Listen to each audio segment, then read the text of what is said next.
গৌরবজনক এই ঐতিহাসিক মুহূর্তে বাংলাদেশের সাহসী ছাত্র জনতাকে বিরচিত অভিনন্দন।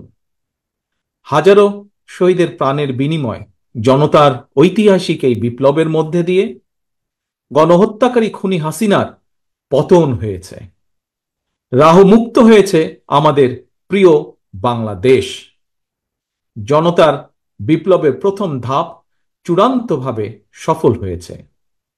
লাখো শহীদের প্রাণের বিনিময়ে অর্জিত বাংলাদেশ কখনো পরাজয় মানতে পারে না।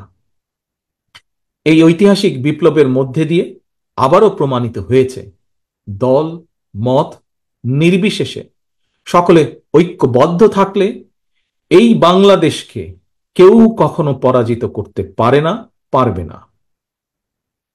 প্রিয় দেশবাসী, বিজয়ের এই ঐতিহাসিক মুহূর্তে আমি আজ সেই সব মায়েদের প্রতি বিনম্র শ্রদ্ধা জানাই এই গণবিপ্লবে যারা তাদের প্রিয় সন্তানকে হারিয়েছেন। এভাবে গত 15 বছরে ফ্যাসিবাদী শাসনকালে অনেক সন্তান তার প্রিয়তম পিতাকে হারিয়েছেন, অনেক স্ত্রী প্রিয়তম স্বামী হারিয়েছেন। গুম খুন অপহরণ করে অসংখ্য মায়ের বুক খালি করে দেওয়া হয়েছে। আপনাদের সন্তানের শহীদ মৃত্যু, স্বজনদের ত্যাগ তিতিক্ষায় 2024 সালের 5ই আগস্ট প্রিয় বাংলাদেশ আরেকটি বিজয় দেখেছে। জনতার ঐতিহাসিক বিপ্লব সফল করতে গিয়ে অসংখ্য ছাত্র জনতা আহত হয়েছেন। বাসায়, হাসপাতালে কিংবা ক্লিনিকে চিকিৎসাধীন যন্ত্রণাবিদ্ধ সময়ে সমস্ত ভালোবাসা নিয়ে আপনাদের পাশে আজ সারা বাংলাদেশ। খুনি হাসিনার বিরুদ্ধে আন্দোলন করতে গিয়ে অসংখ্য মানুষ মিথ্যে মামলা ও রাজনৈতিক উদ্দেশ্য প্রণোদিত মামলায় গ্রেফতারের শিকার হয়েছেন, কারাগারে নিক্ষিপ্ত হয়েছেন।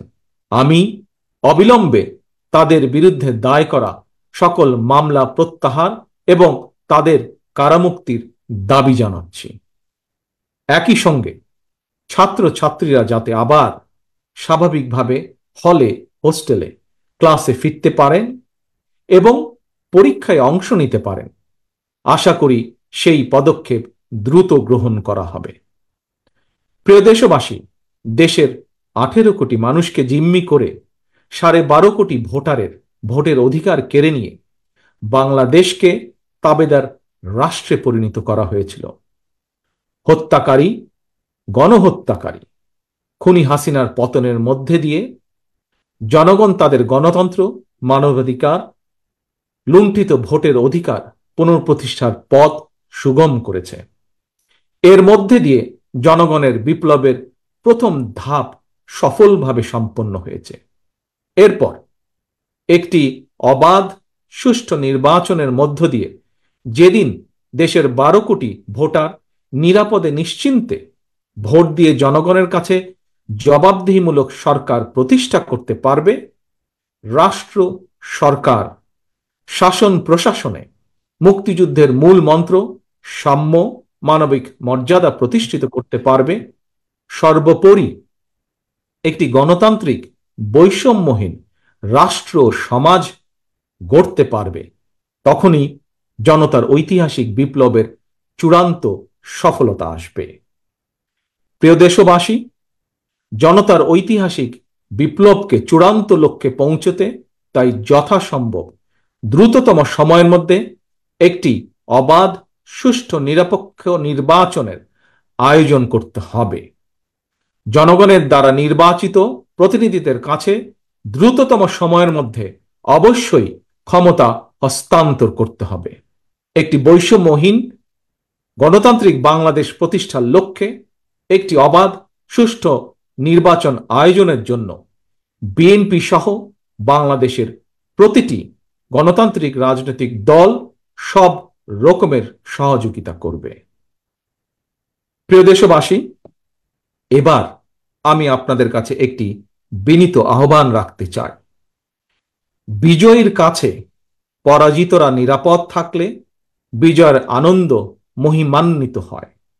সুতরাং বিজয়ের এই আনন্দঘন সময়ে রাহুমুক্তির এই ঐতিহাসিক মুহূর্ত শান্তভাবে উদযাপন করুন।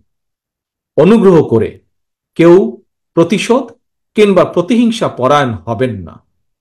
কেউ নিজের হাতে দয়া করে আইন তুলে নেবেন না।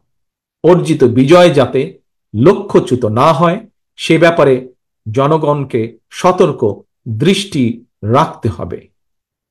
52, 71 কিংবা 90 মতন ছাত্র জনতা আবারও একটি বিজয়ের ইতিহাস রচনা করেছে।